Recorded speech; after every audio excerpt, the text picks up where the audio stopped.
परमेश्वर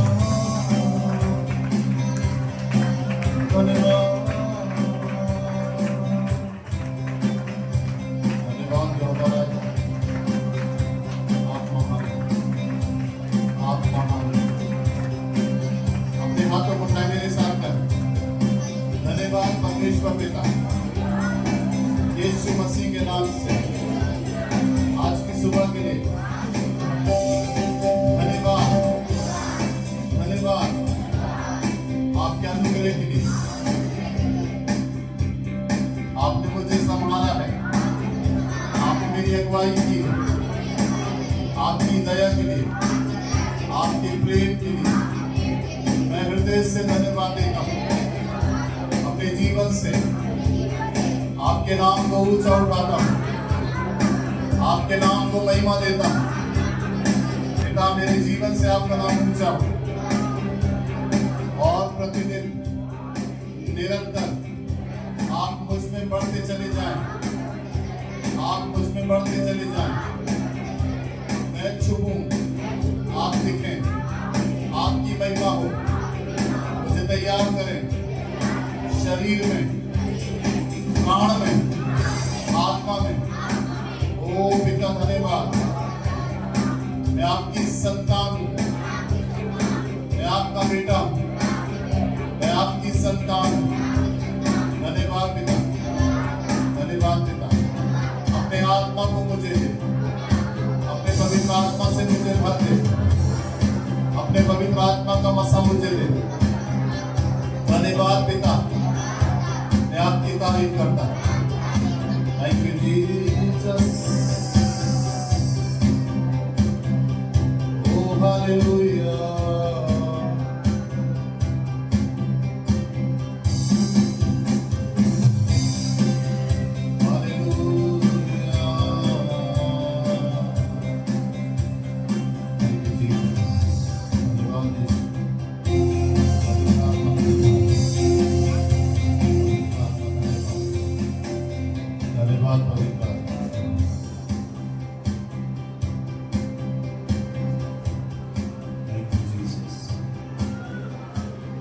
सिर के ऊपर अपना सीधे हाथ रखें।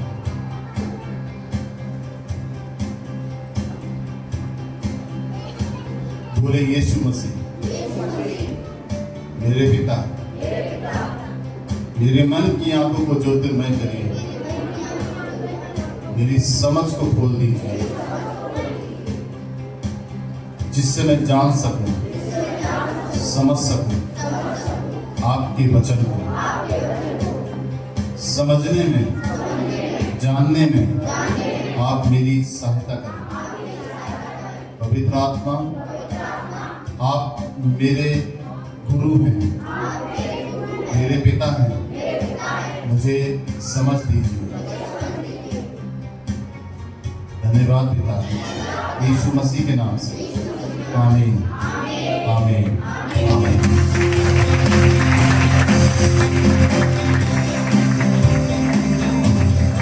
बोलिए हालेलुया।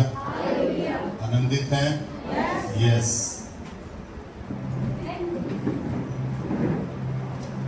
थर्सडे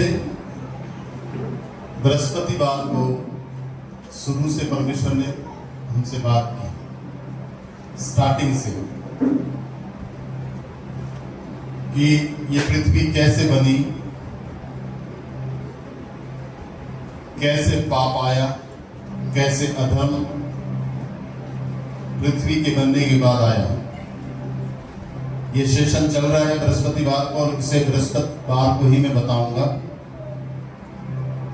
कि किस तरीके से इस पृथ्वी को परमेश्वर ने बनाया, क्यों बनाया, पृथ्वी संसार क्यों बना। ये हमने डिटेल में सीखा था बृहस्पतिवार को, और जो लोग आए थे वो लोगों ने आशीष पाई। जिन लोगों ने उस थर्सडे मीटिंग अटेंड किया था उन्होंने बरकतों को पाई। इस थर्सडे बृहस्पतिवार को उसी में वही सब्जेक्ट है जिसमें हम बात करेंगे आप लोगों से। क्योंकि आज नहीं, क्योंकि आज थोड़ा सा अलग सब्जेक्ट है। वो चीज जो मैं आपको बताऊंगा बृहस्पतिवार को, वो बहुत आराम से समझाने की चीज है। इसलिए कोशिश करें थर्सडे में मीटिंग अटेंड करें, संडे तो विशेष है ही। बोलिए आमीन।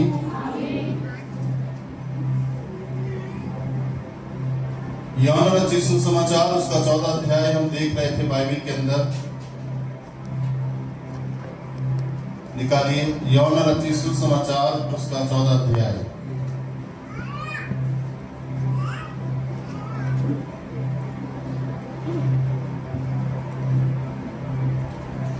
और हमने ये सीखा कि यीशु यहां पर कहते हैं कि तुम्हारा मन व्याकुल ना हो।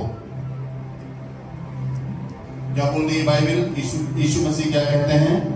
तुम्हारा मन व्याकुल ना हो। व्याकुल का मतलब होता है चिंता ग्रसित मन। व्याकुल का मतलब होता है निराशा ग्रसित, निराशा से भरा मन।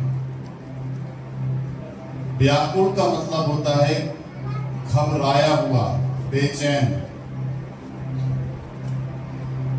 एक व्यक्ति का मन व्याकुल तब होता है जब उसके मनों में चिंताएं होती हैं, बहुत निराशाएं होती हैं, उसे कोई आशा नजर नहीं आती,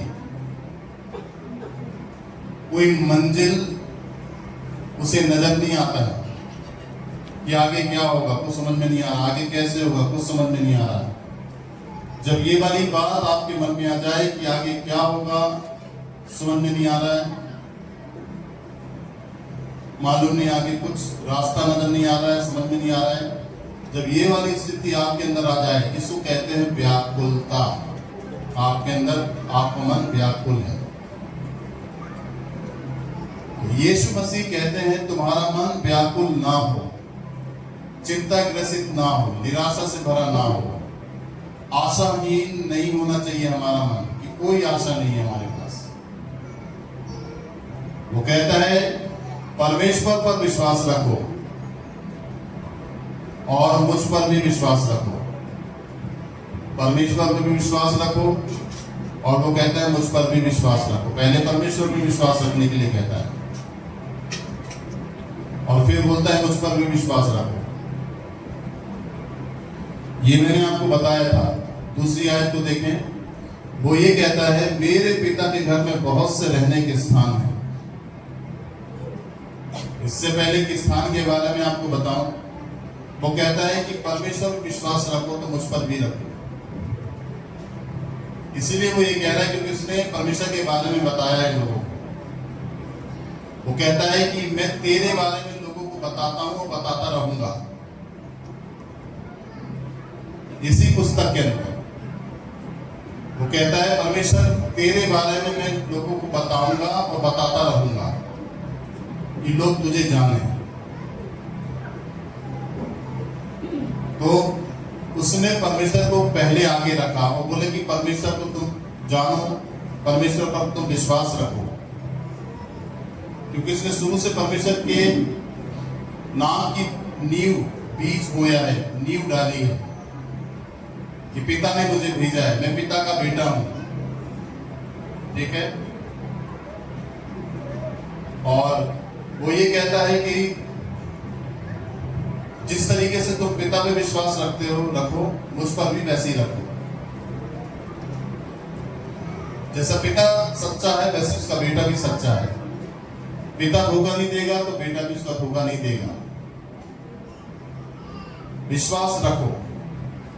तुम्हारे लिए मंजिल है, तुम्हारे लिए रास्ता है, तुम्हारे लिए ठिकाना है। तुम्हें भटकने की जरूरत नहीं कि तुम्हें मंजिल नहीं मिले और तुम भटको।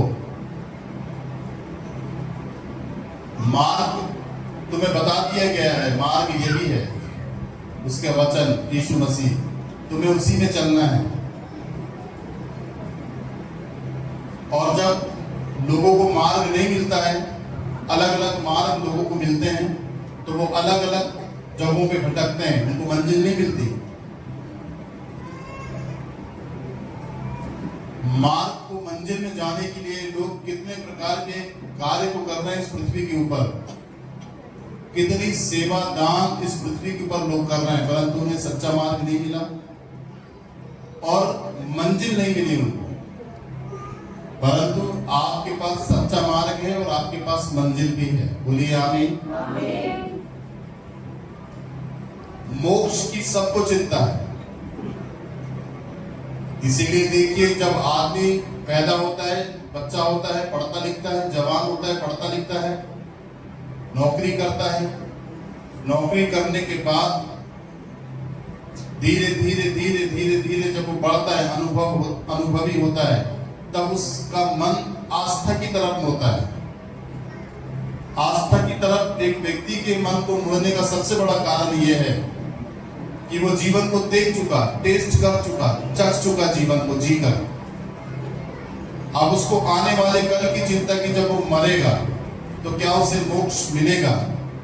उसकी आत्मा को शांति मिलेगी मरने के बाद? उसकी आत्मा मरने के बाद भटकेगी तो नहीं। उसकी आत्मा अनंत काल के राज में जाएगी कि नहीं जाएगी? अच्छे से पढ़ा लिखा व्यक्ति भी टर्न हो जाता है, मुड़ जाता है। कितना भी करोड़ों अरबों रुपए कमाने वाला क्यों ना हो, बिजनेसमैन क्यों ना हो, उसकी आस्था कहीं ना कहीं धार्मिक कामों में जुड़ी होती है, क्योंकि एक स्टेपनी वो रखता है अपने पास धार्मिक कामों की, उसको आगे की भी तैयारी करना है। जब शरीर से वो टूटेगा, बीमारी से ग्रसित होगा, मरेगा, तो वो जाएगा कहाँ? उसकी आत्मा जाएगी कहाँ? हर धर्म जानता है आत्मा मरती नहीं है, आत्मा अमर है। पर आत्मा अमर कहाँ है हमारी, इसे कुछ किसी को नहीं मालूम। आत्मा अमर वाला सच्ची रास्ता, सच्चा ठिकाना वही व्यक्ति जान सकता है जिसने परमेश्वर को जाना है, यीशु मसीह को पहचाना है और जिसने वचन को पढ़ा है, उसे ही ठिकाना मिलता है। इसीलिए वचन में ऐसे करके लिखा है, ध्यान से समझना, जो परम प्रधान के छाये स्थान पे बैठा रहे वे सर्वशक्तिमान की छाया में ठिकाना पाएगा। ठिकाना पाने का मतलब है मंजिल मिल गई उसको ठिकाना मिल गया, उसको ठिया मिल गया। अब वो भटका हुआ नहीं, आशाहीन नहीं है, क्योंकि उसको ठिकाना मिल गया है, क्योंकि वो परमेश्वर के पास आ गया है, उसने उसे जान लिया है, उसके साथ रहने लगा है। इसकी तैयारी पूरी दुनिया में हो रही है आस्था के नाम। कितने करोड़ों लोग आस्था के नाम पर कितने पिस जाते हैं, भीड़ में मर जाते हैं, पहाड़ी से गिर जाते हैं, पहाड़ों के ऊपर गिर जाता है, बाढ़ें आ जाती हैं आस्था के नाम पर, परंतु कोई ठिया परमानेंट नहीं है उनकी लाइफ में कि उनको मिल जाए। परंतु यहाँ पर यीशु कहता है, तुम परमेश्वर पर विश्वास रखते हो तो मुझ पर भी विश्वास रखो। इसका मतलब यह है कि परमानेंट स्थान प्रभु के पास है हमारी आत्मा के लिए। बोलिए आमीन। और जिसको कहते हैं अनंत जीवन। इसीलिए जब यीशु ने कहा कि तुम लोग चेलों को कहा कि तुम सब जाओ, तुम सब छोड़ो कि मुझे जाओ, तब पतरस कहता है यीशु मसीह से कि हम कहां जाएं? अनंत जीवन की बातें तो तेरे पास है। आप समझ रहे हैं? उद्धार की बातें, मोक्ष की बातें और किसी के पास नहीं है यीशु मसीह के अलावा। अगर किसी व्यक्ति को उद्धार पाना है, मोक्ष पाना है, उसे यीशु मसीह के पास आना पड़ेगा। पतरस ने क्लियर किया ये वाली बात कि हम कहां जाएं? कोई रास्ता ही नहीं है कहीं जाने का, कोई बताते नहीं अनंत जीवन के बारे में। मरने के बाद क्या होगा ये कोई नहीं बताता है। खत्म होने के बाद कहां जाएगी हमारी आत्मा ये कोई नहीं बताता है। 70 साल 80 साल 90 साल की उम्र में जब मैं मारूंगा मैं कहां जाऊंगा कोई गारंटी नहीं है मेरी। पतरस ये बात जान लेता है, तब पतरस यीशु को कहता है हमको कहां जाएंगे, हमको ये है ही नहीं रास्ता कहीं जाने का कि हम कहीं मुड़ जाएं, इधर चले जाएं, उधर चले जाएं। अनंत जीवन की बातें मतलब मोक्ष की बातें, मोक्ष पाने की बातें तो तेरे पास है। जान चुका था वो व्यक्ति, इसलिए वो यीशु से कहता है। अब यीशु यहां पर कहता है कि आपको यीशु पर विश्वास रखना है, आप लज्जित नहीं होंगे। इस जीवन काल में भी, मरने के बाद भी आप लज्जित नहीं होंगे। बोलिए आमीन। वो कहता है मेरे पिता के घर में बहुत से रहने के स्थान हैं, बहुत से रहने। यीशु मसीह क्या कहता है? मेरे पिता के घर में बहुत से रहने के स्थान हैं। बहुत से का मतलब है पर्याप्त मात्रा में जगह है उसके पास।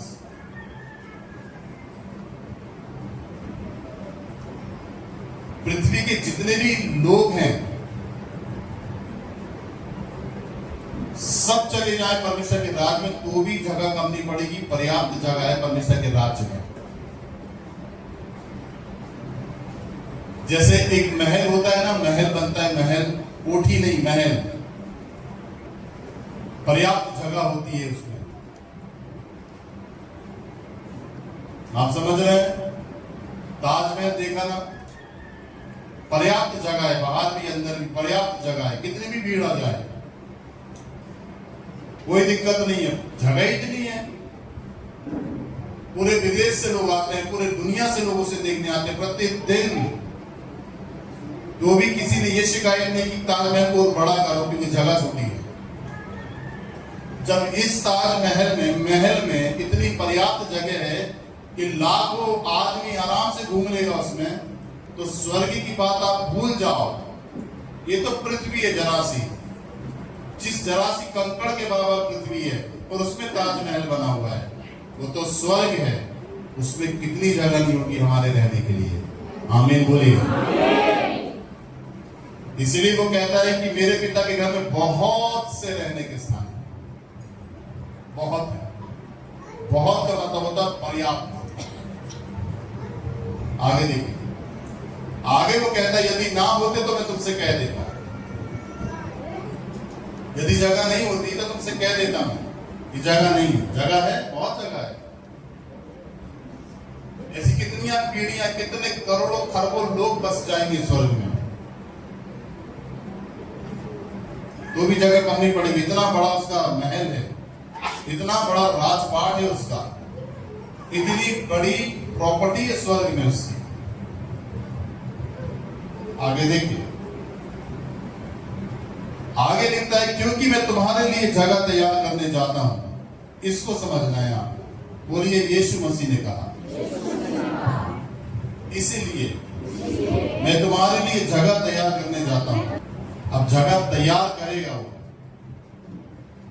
तो कैसी जगह तैयार करेगा? क्या आपके लिए कमरे बनाएगा, चिनाई करवाएगा, ईंट मिट्टी गारे सीमेंट लाकर रखेगा वो अपने राज्य में? नहीं। इस पॉइंट को आपको समझना है। वो कहता है मैं तुम्हारे लिए जगह तैयार करने जाता हूं। जब ये वाली बात वो चेलों से कर रहा था कि मैं तुम्हारे लिए जगह तैयार करने जाता हूं, तब ये मरा नहीं था, पापों के लिए बलिदान नहीं हुआ था। जगह तैयार करने का मतलब है आपके लिए, आपके पापों के लिए वो लहू बहाएगा, आपके लिए वो कोड़े खाएगा, आपके लिए वो बलिदान होगा, आपके लिए वो लज्जित होगा, आपके लिए शर्मिंदगी उठाएगा वो, आपकी लज्जा को वो अपने ऊपर लेगा, आपकी बेशर्मी को वो अपने ऊपर लेगा, और आपके लिए वो कुचला जाएगा, पीसा जाएगा, और आपके लिए उसका खून बहेगा आपके पापों के लिए। और आपके पापों के लिए जब उसका खून बहेगा, वो मार दिया जाएगा, खत्म कर दे, मार डाला जाएगा, वो मर जाएगा। और सुनो, तीसरे दिन वो मुर्दों में से जिंदा हो जाएगा। तो जगह तैयार करने जाता हूं मतलब स्वर्ग में नहीं, इस पृथ्वी पर ही उसने बलिदान करके आपके लिए स्वर्ग में जगह तैयार कर दी है। ताली बजा के तारीफ करो उसकी। बोलिए हालेलुया, हालेलुया। प्री प्लानिंग, जगह तैयार करने जाता हूं मतलब क्रूस पर होकर जाएगा वो आपके लिए। क्रूस के सारे तरीके होंगे जो मारने के, उसको वो सब कुछ पूरा करेगा वो। आप इसको कहते हैं तैयार करने जाता हूं। आपको पापों से क्षमा दिलवाएगा, क्षमा दिलवाएगा, अपराधों से, अधर्मों से आपको वो क्षमा करेगा और आपके पाप को अपने लहू से धोएगा, अपने लहू से आपके अधर्मों को वो मिटाएगा। ठीक है, इसलिए उसने क्रूस पर एक बात कही, पूरा हुआ। जब उसने उद्धार के काम को पूरा कर दिया आपके लिए और आपने उसको स्वीकार कर लिया कि प्रभु यीशु ने मेरे उद्धार का, मोक्ष का काम पूरा कर दिया है क्रूस पर, मेरी चंगाई का काम यीशु ने क्रूस पर पूरा कर दिया है, तो उसी समय, क्योंकि यदि वो बोलता है कि मैं तुम्हारे लिए जगह तैयार करने जाऊंगा, तो यहां पर सोचने वाली बात यह है कि वो जाएगा तो हमारे लिए जगह देखेगा, फिर स्वर्ग में मैं कहां रहूंगा, कैसे रहूंगा, वो बनाएगा, कितने बाई कितने का मकान मुझे मिलेगा, नहीं। जब उस डाकू को उसने बोला कि तू आज ही मेरे साथ स्वर्गलोक में होगा, तो फिर उसको लेकर गया तो रखा कहां होगा? जब डाकू को उसने बोला कि तू आज ही मेरे साथ स्वर्गलोक में होगा, तो उसको लेकर गया था। उसी समय जब क्रूस पर टंगा हुआ था डाकू उसके बाजू से, तो ले जाकर उसको रखा कहां होगा?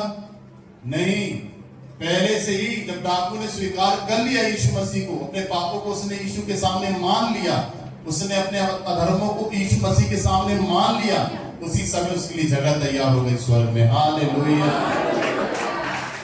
कलीसिया याद रखो, जिस समय आप अपने पापों को मान लेते हैं, अधर्मों को, अपराधों को मान लेते हैं, अपनी गलतियों को आप मान लेते हैं और छोड़ देते हैं और यीशु के साथ चलने लग जाते हैं, उसी समय आपके लिए घर, स्वर्ग में घर तैयार हो जाता है। हालेलुया, बोलिए हालेलुया। बस केवल पापों को मानना। इसीलिए बाइबल में ऐसे करके लिखा है, यूहन्ना रचित सुसमाचार उसके 1 अध्याय में, जिन्होंने यीशु मसीह पर विश्वास किया है उन सबको उसने पिता की संतान होने का अधिकार दिया है। जब एक पिता होता है, उसका दादा होता है, तो अपने नाती पोतों के लिए प्रॉपर्टी को छोड़कर जाता है कि मेरे बच्चे के बच्चे होंगे, वो आराम से सुख को भोगेंगे। प्री प्लानिंग होती है माइंड से। माता पिता जो होते हैं वो प्री प्लानिंग करते हैं अपने बच्चों के लिए कि मेरे 2 बच्चे होंगे, 4 बच्चे होंगे, 5 बच्चे होंगे, उनके लिए मुझे मरने से पहले सब कुछ पूरा करके जाना है। ये पृथ्वी का रोल है, ऐसा होता है। और जब पिता मर जाता है तो बच्चे को सारी प्रॉपर्टी देकर जाता है। सुनना ध्यान से, बच्चे को भटकना नहीं है, कहीं जाना नहीं है, किसी से मांगना नहीं है। परमेश्वर जो आपका पिता है इतना समझदार है कि यीशु के बलिदान होने तक वो आपके लिए सब कुछ स्वर्ग में तैयार कर दिया है। इसीलिए उसने कहा कि आप उसे ग्रहण करो और उसकी संतान बन जाओ। आपके पाप क्षमा कर दिए उसने, ये जगह तैयार किया है उसने आपके लिए, ये किया है काम। बोलिए आमीन। और वो ये कहता है कि मैं तुम्हारे लिए जगह तैयार करने करूं। आगे देखो क्या कहता है, ये मैं तुम्हारे लिए जगह तैयार करने जाता हूं और यदि जाकर तुम्हारे लिए जगह तैयार करूं तो फिर आकर तुम्हें अपने यहां ले जाऊंगा। उसका जगह तैयार करूं, बलिदान हो गया, छुटकारा मिल गया, आपको जगह तैयार हो गई। अब आपके लिए जगह तैयार हो गई। अगर आप शरीर छोड़ेंगे आप तो सीधे परमेश्वर के राज में जाएंगे। आप उद्धार पाए हुए अगर आप हैं, आपको भटकना नहीं पड़ेगा कि मैं कहां रहूं, किधर रहूं। इसलिए जो लोग उद्धार नहीं पाते हैं ना, उनकी आत्माएं भटकती है दुष्ट आत्मा के रूप में, उनको ठिकाना नहीं मिलता है। इसीलिए वो मनुष्य के शरीर में आकर के रहती हैं और बोलती कि हम निकलेंगे नहीं। मैं बोलता हूं क्यों नहीं निकलोगे? बोलेंगे नहीं, ये घर है मेरा। उनके लिए घर नहीं है, दुष्ट आत्मा है। जितने भी लोग बिना उद्धार पाए हुए, जितने लोग बिना यीशु मसीह को ग्रहण किए हुए मर जाते हैं ना, यीशु को अपने जीवन काल में जब वो जान लेते हैं, ग्रहण नहीं करते, उसकी आज्ञाओं को नहीं मानते, उसके अनुसार जीवन नहीं जीते और वो मर जाते हैं, तो उनकी आत्मा उद्धार नहीं पाती है, भटकती है। फिर आत्माएं ठिकाना ढूंढती हैं। और जब दुष्ट आत्माओं के लिए, जो लोग बीमार हैं, जिनके अंदर दुष्ट आत्माएं हैं, उनके लिए जब हम प्रार्थना करते हैं तो दुष्ट आत्माएं कहती नहीं, ये घर है मेरा, क्यों बोलती हैं? किसी के भी घर में घुस के उसको कब्जा कर लेती है, शरीर में घुस के उसको कब्जा कर लेती है, बोलती मेरा घर है। ये तेरा घर कैसे हो गया? बोले नहीं मेरा घर है। ये तेरा घर कैसे हो गया? ये तो इस व्यक्ति का घर है, ये तो परमेश्वर का घर है। बोले नहीं मैंने कब्जा कर लिया, ये मेरा घर है, मुझे अच्छा लगता है। आप समझ लो उनके लिए स्वर्ग में घर नहीं है, इसलिए वो भटकती है। इसलिए बाइबल में लिखा है जब दुष्ट आत्मा एक मनुष्य के अंदर से निकलती हैं तो सुख के स्थानों पर जाती हैं, और जब उन्हें मिलता नहीं ठिकाना तो फिर से उसी घर में लौट कर आती जिससे वो निकली हैं। बिल्कुल ध्यान से समझना है आपको, बुद्धि से। इसलिए दुष्ट आत्माओं के लिए, और जो व्यक्ति उद्धार नहीं प्राप्त कर पाता है मसीह यीशु में, वो मरने के बाद भटकेगा, सुख के स्थानों में जाएगा। उसे हरियाली नहीं मिलेगी, शांति नहीं मिलेगी, उसको चैन नहीं मिलेगा। वो भटकेगा भटकेगा, कहीं इसको परेशान करना, कहीं इसके अंदर घुसना, कहीं इसके अंदर घुसना, कब्जा करना, फिर वहां से निकलना, ऐसे। इसीलिए जब तक आप जिंदा हैं अपने उद्धार की चिंता करें और यीशु मसीह को ग्रहण करें, यीशु मसीह को पालें, उसके वचनों में चलने लग जाए। जब तक जिंदा है, समय का भरोसा नहीं है। समय का भरोसा नहीं, कब हमारे साथ क्या हो जाए। सोशल मीडिया में वायरल हो रहा है, देखो 13 साल का लड़का खेत में बो रहा था चावल को, और बोने के बाद वो नदी के किनारे हाथ पैर धोने गया, और जब वो हाथ पैर धोने गया तो मगरमच्छ ने नदी से उसको पकड़ लिया। पूरे वायरल हो रहा है वीडियो। और 13 साल के लड़के को, जो किसान था, किसान का बेटा था, मगरमच्छ ने इसको मार दिया। मैं ये कहना चाह रहा हूं कि जीवन का कोई भरोसा नहीं, कब हमारे साथ क्या हो जाए। जब तक हम जिंदा हैं, यीशु मसीह के मोक्ष को अपने ऊपर लेकर चले, अपने अंदर लेकर चले, उसे जाने नहीं दें। यीशु के उद्धार को अपने अंदर धर लें, अनंत जीवन की बातों को अपने अंदर समाहित कर ले। हम समय वेस्ट नहीं करना है, पर कुछ भी हो सकता है हमारे साथ। अचानक हार्ट अटैक आ गया, आदमी बोलते बोलते धड़ाम से नीचे गिर गया, कुछ भी हो सकता है हमारी बॉडी में। हमारी बॉडी के अंदर का सिस्टम हमको मालूम नहीं है। देखिए क्या कितने प्रतिशत मेरी किडनी ठीक है, कितने प्रतिशत मेरा लीवर ठीक है, कितने प्रतिशत मेरे फेफड़े सही, तो मैं सही सांस ले रहा हूं। लाइफ का कोई भरोसा नहीं, कब क्या हो जाए। बीते समय मेरे को नींद आई थी, सांप ने काट दिया, वो व्यक्ति मर गया अचानक।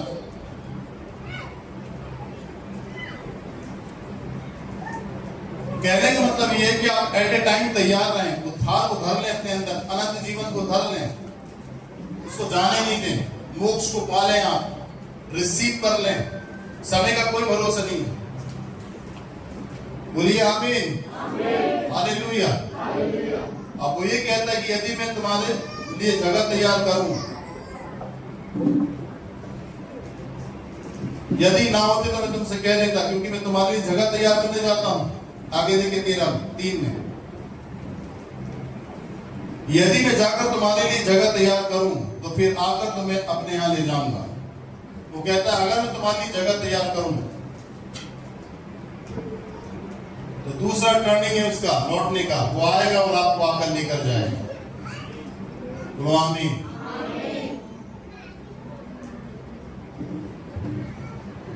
वो आएगा एक ही शर्त में, जब वो आएगा आपको लेकर जाएगा, और जब आपको वो लेकर जाएगा तो एक ही बात को लेकर जाएगा कि वो अपने आप को आपके अंदर देखेगा, अपनी आंखें तारीखों को आपके अंदर देखेगा, अपने वचन को आपके अंदर देखेगा, अपने विश्वास को जो उसमें आप रखते हैं वो विश्वास को आपके अंदर देखेगा, वो अधीनता आपके अंदर देखेगा, वो विश्वास योग्यता आपके अंदर देखेगा। तब वो आपको अपने यहाँ लेकर जाएगा। जैसे दाऊद की विश्वास योग्यता, समर्पण को उसने क्रूस पर देखा, जिसने कहा कि हे यीशु जब तू अपने राज्य में आए तो मेरी सुधि लेना। और ये बोलने से पहले उसने पापों का पश्चाताप किया कि अब तो पापी हमें ठीक सजा मिल रही है। यीशु मसीह ने तो पाप भी नहीं किया, इसे सजा मिल रही है। हमने ठीक पाप किया है, हमने किया है मर्डर, हमने किया है चोरी, हमने किया है गलत काम, और हमें ठीक क्रूस की सजा मिल रही है। पर अगर ये गलत होता तो हमारी गैंग में होता ना, हमारे साथ डाकू होता, ये हमारे साथ मिल जाता, कुछ तो नाम पता चलता, डाकू को जानता है, क्राइम करने वाला क्रिमिनल को जानता है, उसकी संगति क्रिमिनलों में, क्राइम अपराधियों में होती है।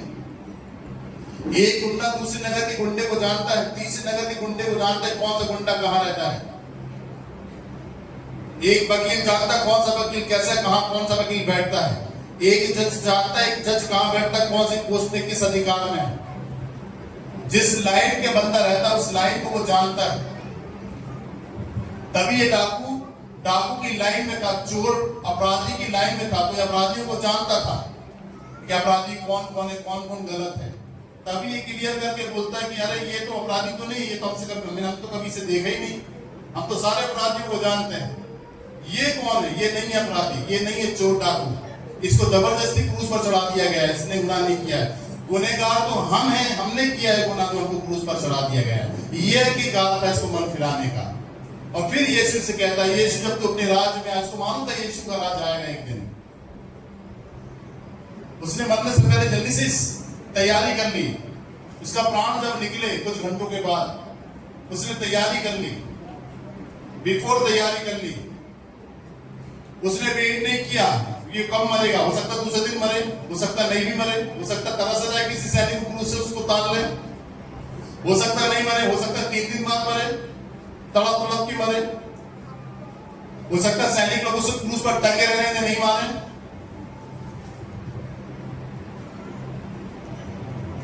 पर उसने देरी नहीं की, उसने फटाफट समझ गया और जल्दी से काम किया। बोला यीशु जब तू अपने राज में आए तो मेरी सुधि लेना, इससे पहले मैं मर जाऊं या तू अपने प्राण को छोड़े।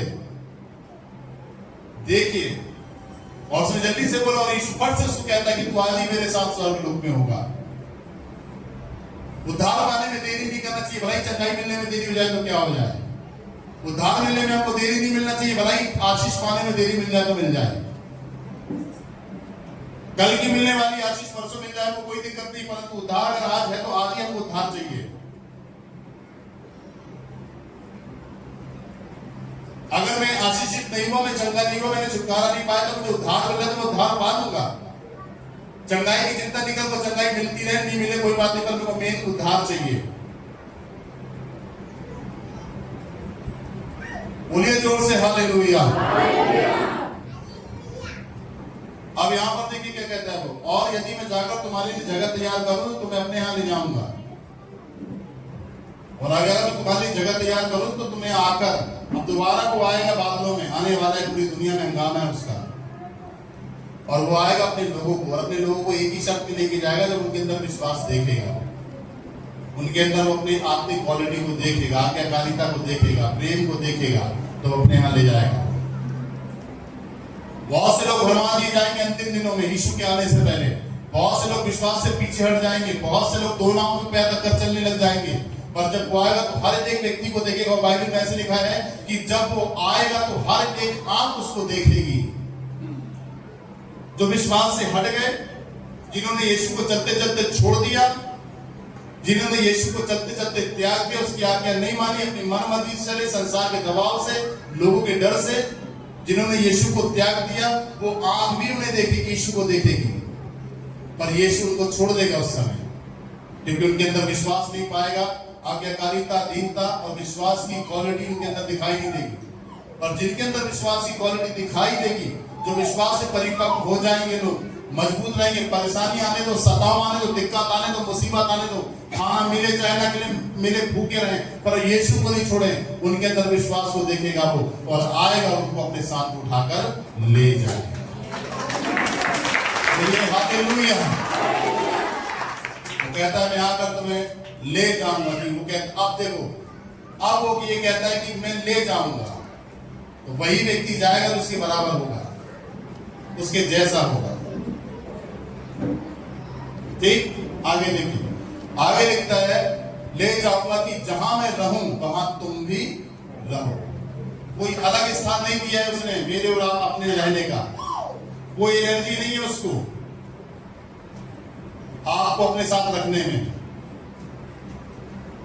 वो आपको तभी रख पाएगा जब आप उसके जैसे पवित्र बन जाएंगे, आज्ञा मानते मानते हो ही जाएंगे आप। अगर चलना शुरू कर दें आज से भी, अगर आज से आप यीशु के साथ चलना शुरू कर दें, कंप्रोमाइज नहीं करें, समझौता नहीं करें, सच्चे हृदय से यीशु को ग्रहण करके उसके साथ चलने लग जाएं, तो उसके जैसे हो जाएंगे आप। और जब उसके जैसे हो जाएंगे तो उसके साथ रहेंगे, दोनों में अंतर नहीं होगा, और उसको आपको रखने में भी एलर्जी नहीं होगी, क्योंकि आप बिल्कुल वैसे ही हैं जैसा वो है।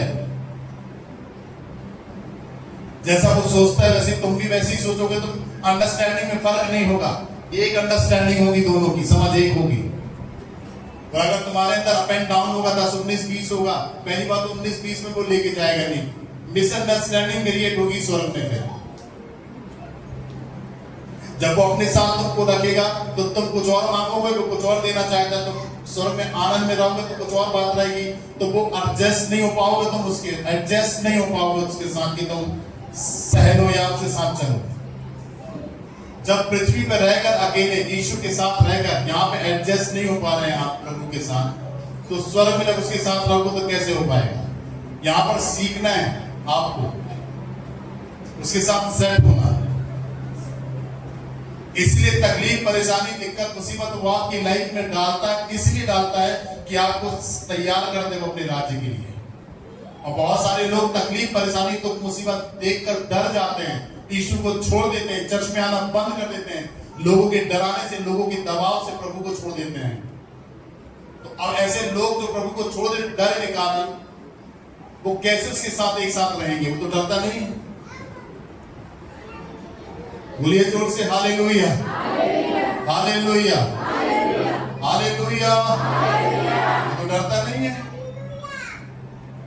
ये बहुत बड़ी बात होगी कि आप चले जाए, और जब जाएगा वही व्यक्ति जो सेट हो गया उसके माइंड में। इसलिए आपको यही जो भी कुछ यही जिंदगी सीखना है। वहां सीखने के लिए कुछ नहीं, वहां तो कंप्लीट ट्रेन होकर जाओगे आप, हर बात में सिद्ध होकर जाओगे आप। वहां कुछ सीखना नहीं, वहां वचन नहीं कि वचन आप पढ़ोगे, वहां वचन पृथ्वी पर ही है, स्वर्ग में नहीं है। स्वर्ग में आनंद है, खुशियां हैं, परमेश्वर की आराधना है स्वर्ग में, उसकी महिमा के लिए जा रहे हो आप। जो भी संघर्ष है वो यहीं पर है, आपको करना है, स्वर्ग में कुछ नहीं करना है। स्वर्ग मिल गया आपको, बस केवल वर्शिप करनी है, आराधना करनी है उसकी आपको। वहां पर कुछ नहीं करना, वहां रोना नहीं होगा कि आप रोए और प्रार्थना करें, रो रो के वहां प्रार्थना भी नहीं करनी, वो तो स्वयं आपके साथ होगा, सारी चीजें आपके साथ होगी। तो मांगोगे कि आप तृप्त कर दिए गए, और अगर एक व्यक्ति तृप्त कर दिया जाए तो उसमें किस चीज की जरूरत है? वो तृप्त हो चुका है, उसको नहीं चाहिए। ये वाली मेंटलिटी आ जाएगी स्वर्ग में, ऐसी स्थिति निर्मित हमारे लिए हो जाएगी, हम तृप्त हो जाएंगे, हमें कुछ नहीं चाहिए, सब कुछ रहेगा हमारी आंखों के सामने, हमारे अंदर, हमारे जीवन में। स्वर्ग में जाने के बाद वहां पर भूख नहीं होगी, वहां पर प्यास नहीं होगी, किसी चीज की लालसा नहीं होगी, सब परिपूर्ण। बाइबल में क्या लिखा है? स्वर्ग परिपूर्ण है, जैसे पृथ्वी परिपूर्ण करके रखा है। हर जगह केले मिलेंगे आपको 40 रुपए के, इतने भरे हुए मार्केट के अंदर, सेब मिलेंगे चारों तरफ, आम ही आम चारों तरफ, सड़ रहे ठेल वाले आम सस्ते में बेच रहे हैं 20-20 रुपए किलो। उसको आपको खरीद के लेकर खाना पड़ता है, वो तो करना पड़ेगा पृथ्वी में। यहां पर ये ईमानदारी सिखा रहा है आपको कि आप लेकर खाओ, वहां पर आपको लेकर नहीं खाना है, वहां अपराध है, आपको कुछ नहीं, सब कुछ आपका है। तो जैसे यहाँ पर देखते हैं आप, हर चीज भरी हुई है, कितनी पालक है देखो बाजार में, कितने आलू हैं, कितनी प्याजें हैं, कितनी जनरेशन बढ़ रही है, फिर भी दाल कम नहीं है परचूनी की दुकान में। कितना चाहिए, कितनी शादी ब्याह होता है देखो, कितने शादियों में कितने खाना आता है, कितनी दालें, कितने सब कुछ। चिकन देखो कितना अपराध सड़ रहा है, चिकन, बकरे देखो कितने अपराध है, अंडे देखो मार्केट में कितने भरे पड़े अंडे, कितना खाएगा आदमी। डबल भी जनरेशन हो जाए तो भी भरपूरी नहीं खत्म होगी पृथ्वी पर। जब पृथ्वी पर सारी चीजें उसने भर के रखा है, तो स्वर्ग तो पहले से भरा हुआ होगा, वहां तो किसी वस्तु की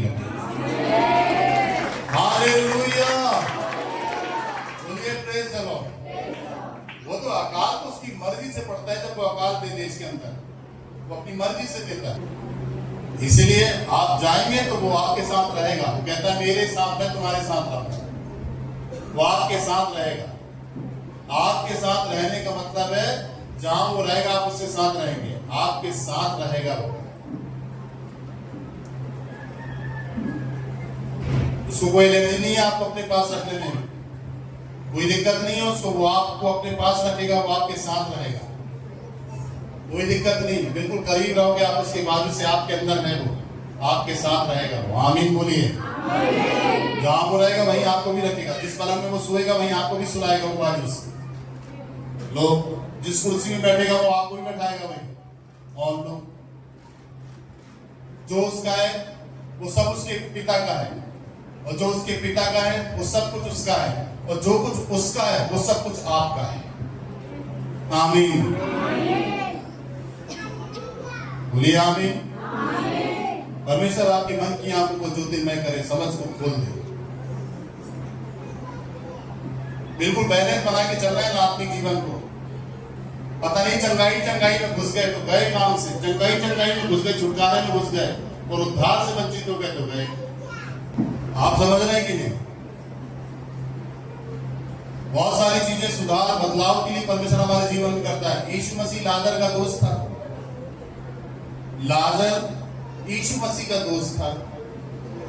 यीशु मसीह का आना लाजर के घर में था। भाई बन गया था यीशु मसीह लाजर का।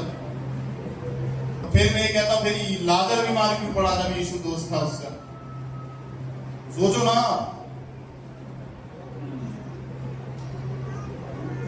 उसकी बहनें खबर भिजवाती हैं कि यीशु मसीह तेरा भाई, तेरा दोस्त जिससे तू ज्यादा प्यार करता है, अब यीशु जिससे ज्यादा प्यार करता है वो बीमार है। लोग लाजर से ज्यादा प्यार करता है और लाजर ही बीमार हो गया। और बीमारी कैसी थी लाजर के अंदर? मृत्यु वाली। आप सोचो, वचन को पढ़ो, नमाज से कमरा बंद करके तो पवित्र आत्मा आपसे बात करे। मैं इस वचन को पढ़ रहा था, मैं कहता हूं कि यीशु मसीह लाजर का दोस्त है, लाजर यीशु मसीह का दोस्त है, दोनों भाई बन गए। तो यीशु मसीह के होते सराहते ये बीमार क्यों पड़ा?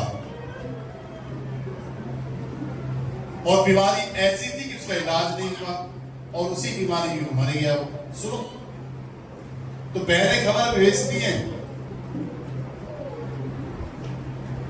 लाजर आगरा में बीमार है, यीशु दिल्ली में है।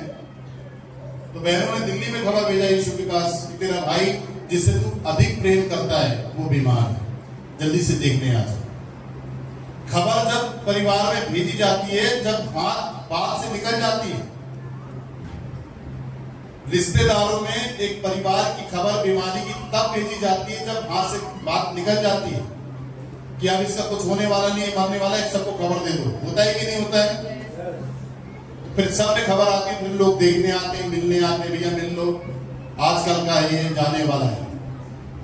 ऐसी लाजर की कंडीशन थी, आजकल का था वो। तभी बहनों ने यीशु के पास खबर भेजा कि तेरा भाई बीमार है, उसे देखने आ जा। किसी को बाहर से बुलाकर दिखवाओगे एट ए टाइम, वो तो कंडीशन खराब होगी। तभी किसी को बोलोगे आओ देखो, किराया भाड़ा खर्च करके वो आएगा, रहेगा, देखेगा, वो तभी होता है जब बहुत बुरी कंडीशन होती है। लाजर के साथ यही कंडीशन थी। फिर वो आया नहीं, वो रुक गया, वहां नहीं आया। चेले कहते हैं क्या बात है? बोले लाजर की खबर आई है। हाँ, बोले लाजर बीमार है, अब तू प्यार करता है, तेरा दोस्त बीमार है, तेरा भाई बीमार है, और उसको देखने भी नहीं आया। फिर खबर आती है कुछ दिन के बाद, लाजर खत्म हो गया तेरा दोस्त यीशु के पास। यीशु नहीं आया देखने, खबर आती है तेरा दोस्त खत्म हो गया। यीशु को खबर मिलती है, खबर खत्म हो गया, लाजर खत्म हो गया। फिर यीशु बोलता है चलो चले। चेलों से कहता है वो लाजर सो गया, उसको जगाने चल रहे हैं। तो चेलों को लगा कि कौन से सो जाता है ना आदमी, कोमा में चला जाता है आदमी, तो ऐसे सो गया, वो उठ नहीं रहा, जगा रहे होंगे। तो जवाब सांस तो चल रही होगी, जवाब नहीं दे रहा। तो चेले कहते हैं सो गया। तो यीशु कहता है नहीं, लाजर मर गया, उसे जिंदा करने जा रहे हैं।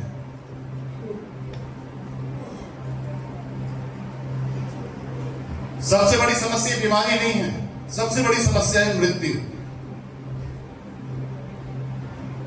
आदमी बीमारी से नहीं, मृत्यु से डरता है कि बीमारी के द्वारा मर ना जाए। अगर इसे कुछ बीमारी हो गई है तो ये बीमारी इसको लगी है तो कहीं ये मर ना जाए, इससे ज्यादा डर लगता है। बीमारी हो गई ठीक भी हो जाती है। कुछ लोग ऐसा बोलते हैं अरे बीमार हो गया ठीक हो जाएगा, दवाई दो। जब नहीं समझती है बात तो फिर बात आती है कि यार कहीं सही में मर ना जाए, इसको ठीक करो। अब यहाँ पर एक कंडीशन थी कि लाजर मर गया, तो यीशु के पास खबर आती, तो यीशु कहता लाजर मर गया। अब चेले घबरा गए, चेलों कहते तुम्हारे कारण मैं अति प्रसन्न हूं कि मैं पहले नहीं गया उसको बीमारी, क्योंकि यीशु बीमारी नहीं, बीमारी ही हाईलाइट अगर बड़ी होती तो बीमारी के समय में वो आ जाता है। परंतु वे बताना चाहता था कि उस यीशु मसीह को बीमारी पर भी अधिकार है और यीशु मसीह को सबसे बड़ा अधिकार मृत्यु पर भी है। और मृत्यु से डरता है आदमी। घबरा रही थी बहनें दोनों, मार्था और मरियम, कि मर न जाए, और वो मर ही गया। तो जब यीशु मसीह आया तो दौड़कर यीशु मसीह के पास गई। वो कहती है अगर तू यहां होता तो मेरा भाई ना मरता। तो वो कहता है कि पुनरुत्थान और जीवन मैं ही हूं। वो कहती हाँ मैं जानती प्रभु। विश्वास तो था उसके अंदर, परंतु वचन को समझ नहीं पा रही। वो क्या कह रहा है, लोगों के अंदर विश्वास होता है परंतु परमेश्वर के वचन को समझते नहीं है कि वचन क्या कह रहा है। तो जैसी समझ होगी वचन की आपके अंदर, वैसा फेथ भी होना चाहिए आपके अंदर। इसलिए वचन को खूब पढ़ो कि विश्वास आपका बढ़े। जो जितना ज्यादा वचन को पढ़ेगा वो उतना ज्यादा विश्वास में मजबूत होगा। जो बिल्कुल बाइबल नहीं पढ़ेगा उसका फेथ कम होगा, वो दिखावटी विश्वास होगा उसका, वो रियल विश्वास नहीं होगा, क्योंकि वो वचन पढ़ता नहीं तो विश्वास आएगा कहां से। विश्वास का डेवलपमेंट होगा कहां से जब वो वचन पढ़ता नहीं है, बाइबल पढ़ता नहीं, तो विश्वास आएगा कैसे उसके अंदर। उसके अंदर तो कोई पुराना कच्चा विश्वास है, परंतु विश्वास बढ़ता चला जाता है निरंतर। याद रखिए वचन के साथ तो जितना ज्यादा वचन पढ़ेगा विश्वास उतना ज्यादा बढ़ता जाएगा उसके अंदर। आज क्यों लोग दो नावों पे पैदल के चलते हैं, कारण सब उनके अंदर वचन नहीं है, वचन की समझ नहीं है, वचन की नॉलेज नहीं है, वचन को पढ़ाने समझने की कोशिश नहीं की, वचन के अंदर छुपे खजानों को उन्होंने कभी पाने की कोशिश नहीं करी। इसीलिए वो दोनों नावों पे पैरों का जीवन इधर भी उधर भी है और वो चल नहीं पाते, डूबते हैं फिर आखिरी में। विश्वास की उन्नति वचन से होती। जब आप वचन को पढ़ेंगे तो विश्वास और आता जाएगा आपके अंदर, औलाद बन जाएंगे आप एक दिन। कोई आपको टच से बस नहीं कर पाएगा, काट तो मेरी गर्दन, यीशु को नहीं छोड़ूंगा। हर चीज से लड़ जाएंगे आप और हर चीज पर आप विजय पालेंगे वचन के द्वारा। आमीन, हालेलुया। यीशु मसीह कहता है क्या तुम विश्वास नहीं करती? अगर तुम विश्वास करेगी तो परमेश्वर की महिमा को देखेगी। क्यों बोला उसको ऐसा? कहीं ना कहीं विश्वास परिस्थिति को देखकर कमजोर हो जाता है कलीसिया। स्थितियों को परिस्थितियों को देखकर आदमी डर जाता है तो विश्वास कमजोर हो जाता है उसका। यीशु उसके विश्वास का उपाय करता है, बोलता है अगर तुम विश्वास करेगी। क्यों? विश्वासी नहीं थी क्या वो? उसकी बहन नहीं थी क्या वो? यीशु का आना जाना था उसके घर में, कितनी बातें यीशु ने की उनसे। यीशु उनके घर में खाता पीता था, रुकता था रात में 3 दिन 4 दिन 15 दिन उनके यहाँ रुकता था यीशु।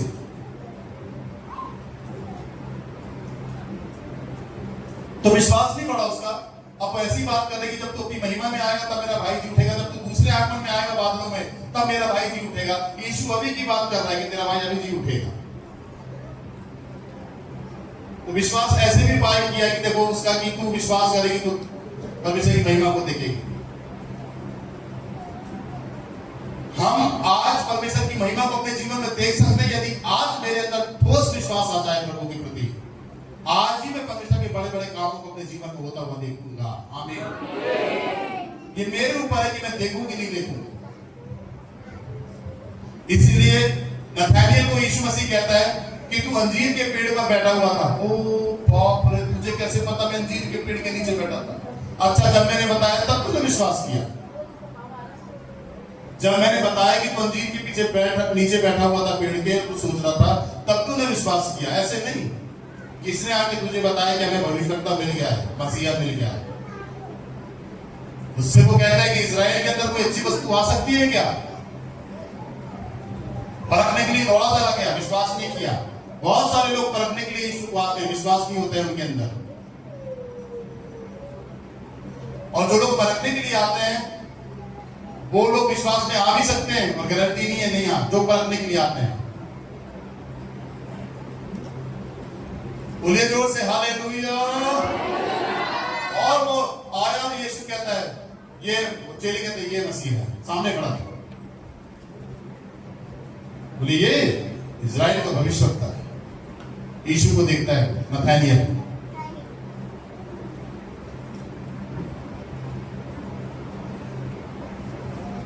कुछ मूवमेंट नहीं करता, वो खड़ा रहकर देखता है उसको। यीशु कहता है नहीं है विश्वास, अंजीर के पेड़ के नीचे बैठकर तू क्या सोच रहा था? जब प्रोफेसी होती है उसके लिए बैठा था वो, तो वो सोच रहा था पता है यीशु ने इसके बारे में, तब विश्वास किया। जब आपको प्रभु बोले तभी आप विश्वास करेंगे क्या? ऐसे विश्वास नहीं होगा। जब आप चिन्ह चमत्कार देखेंगे तभी प्रभु पर विश्वास करेंगे क्या? ये भी बात समझो। आपको ऑलरेडी विश्वास कर लेना है। आमीन बोलिए कि यीशु है और वो जीवित है, वो मेरे साथ है और वो मुझे छुड़ा दिया है। आमीन, हालेलुया। और उसको वो कहता है कि तूने देखकर विश्वास किया, अब तेरे अंदर विश्वास जाएगा कि मैं भविष्यवक्ता हूं ना। वो हैरान हो गया, इसके बारे में यीशु ने बता दिया। यीशु उसको कहता है तू इससे भी बड़े बड़े कामों को देखेगा। याद है कि जिसके अंदर विश्वास आ गया, मजबूत हो गया, वो परमेश्वर के बड़े बड़े कामों को अपनी लाइफ में देखेगा, छोटे छोटे कामों को नहीं। आमीन बोलिए। अगर आप आज विश्वास कर ले अपने जीवन में सच्चे मन से, आज ही आप अपनी लाइफ में बड़े बड़े कामों को होते हुए देखेंगे। कलीसिया अपने स्थान पे खड़े हो, बोलो तारीफ करो, ताली बजाकर उसकी जय जयकार करो। अपने स्थान पे खड़े हो, उसकी तारीफ करो जोर से जोर से जोर से जोर से।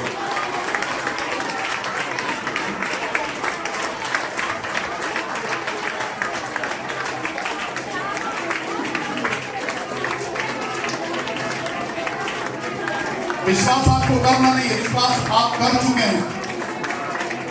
विश्वास आपके अंदर मजबूत हो जाए, मजबूत हो जाए और आप परमेश्वर के बड़े बड़े कामों को देखें अपने अंदर। आज से आप परमेश्वर के बड़े बड़े कामों को अपने जीवन में देखेंगे।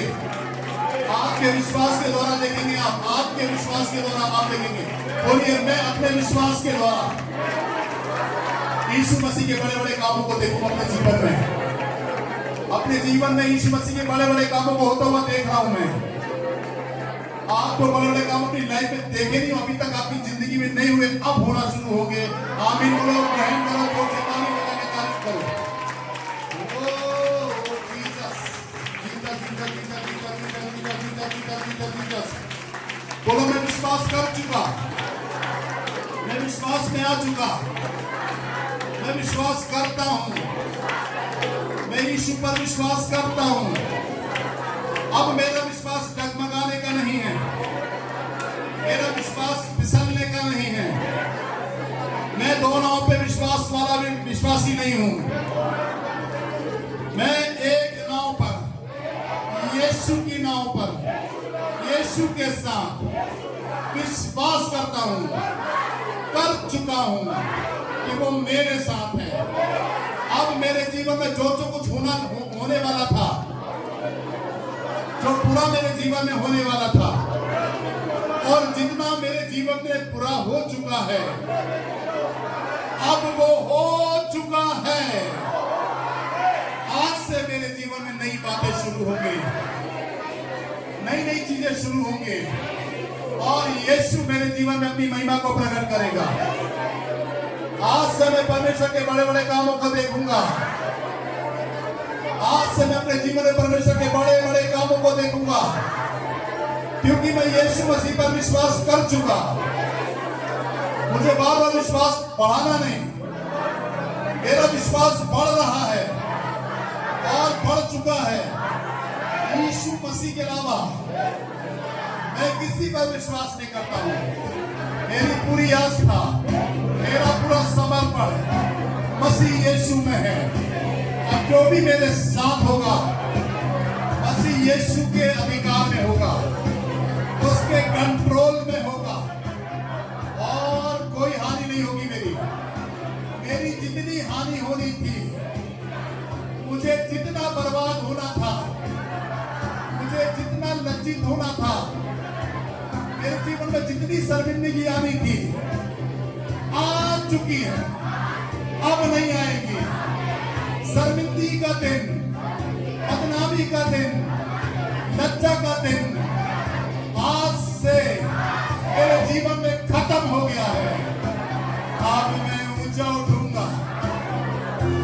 परमेश्वर मुझे सम्मान देगा, मैं ऊंचाइयों में जाऊंगा। अब नहीं मेरा मुझे सम्मान मिलेगा, मेरा सर ऊंचा होगा। मैं जितना बेइज्जत हो चुका हूं, अब नहीं, अब मेरी इज्जत होगी, अब मेरा सम्मान होगा, अब मेरा सिर ऊंचा होगा, अब मैं आशीषित होऊंगा। जितनी भी मेरी हानि होनी थी हो चुकी, आज से मेरे लिए